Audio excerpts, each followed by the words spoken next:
అదే RTV app వార్తల్ని క్షణాల్లో చదివే అవకాశం ఉంటుంది. ఒక న్యూస్ పేపర్, ఒక టెలివిజన్ ఛానల్ మీ చేతుల్లో ఎప్పుడూ ఉంటాయి. భవిష్యత్తు అందించాల్సిన బాధ్యత మనందరి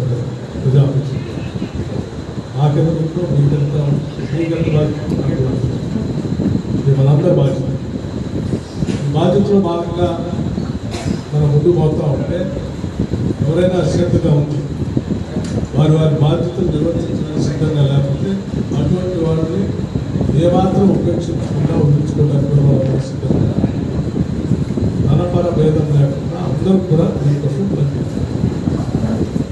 అభివృద్ధి పాలనలో పనిచేసినప్పుడు ఇటువంటి భావబంధాలకి సంబంధం లేదు. ఎవరైనా ఉంటారు. నిజంగా మనందరికి కావాల్సిన రిజల్ట్ మదిర అభివృద్ధి చాలా బాగా జరిగింది. మున్సిపాలిటీస్లో ఎట్లా జరగవచ్చు అనేది మోడల్గా రాష్ట్రంలో ఉన్నటువంటి చాలా మంది చూసుకొని పోయే స్థాయిలో మదిర పట్టణాన్ని అందించాల్సిన అవసరం ఉందని చెప్పడం కోసం ఈ సమాచారం. ముఖ్యంగా గత 10 సంవత్సరాల నుంచి అండర్గ్రౌండ్ డ్రైనేజ్ గురించి మనం చాలా ప్రయత్నం చేస్తాం. కానీ అది సాధ్యం కాదు. ప్రభుత్వానికి ప్రభుత్వం అయిపోయాం, ప్రయత్నం శాంక్షన్. ఈ ప్రభుత్వం రాగానే దాన్ని ఎస్టిమేషన్ చేయించి అండర్గ్రౌండ్ డ్రైనేజ్ శాంక్షన్ చేయించడం కూడా జరిగింది. కూడా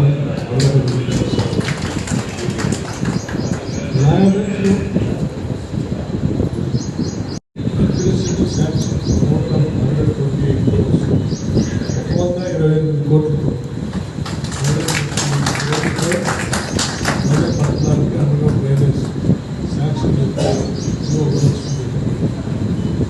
సరే ఎన్నికలు కోడ్ కాబట్టి వచ్చి మనం ప్రాసెస్ స్టార్ట్ చేయలేదు. వెంటనే లెటర్స్ పిలుస్తాం.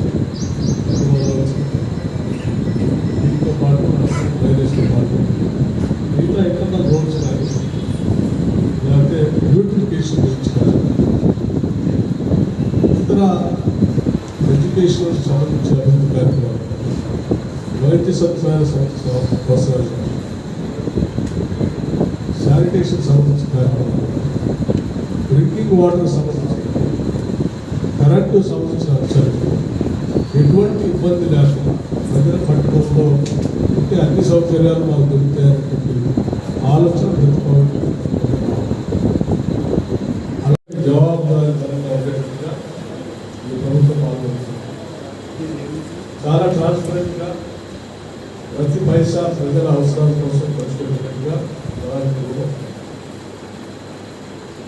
నిన్నటి వరకు ఎన్నికల కోడ్ ఉండమంటే రాష్ట్ర వ్యాప్తంగా కూడా తీసుకోవాల్సిన చర్యలు కూడా కొంత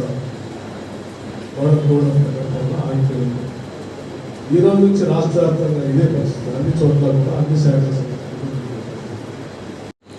ఉద్యోగస్తులు కూడా బాధ్యత తీసుకొని జవాబుదారీతనంగా మనం ప్రజలకి అకౌంటబిలిటీ అందించాల్సిన అవసరం.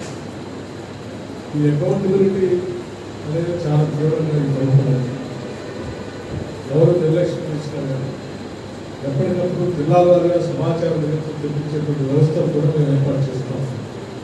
ఏ శాఖలో ఎవరు గట్టిగా పనిచేస్తున్నారు, ఏ శాఖలో ఇబ్బందులు ఉన్నాయి, ఏ శాఖలో అశ్రద్ధగా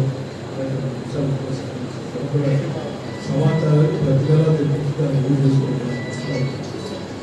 కాబట్టి ఎవరు కూడా అశ్రద్ధ చేయకూడదని చెప్పి ప్రజలందరికీ మనం జవాబుదారీతనంగా ఉండవలసింది. అందరికీ హృదయపూర్వకంగా మరిన్ని వీడియోస్ కోసం ఛానల్ ని సబ్స్క్రైబ్ చేయండి. లేటెస్ట్ అప్డేట్స్ కోసం వాట్సాప్ ఛానల్ ని ఫాలో చేయండి. అండ్ లింక్ డిస్క్రిప్షన్ లో ఉంది.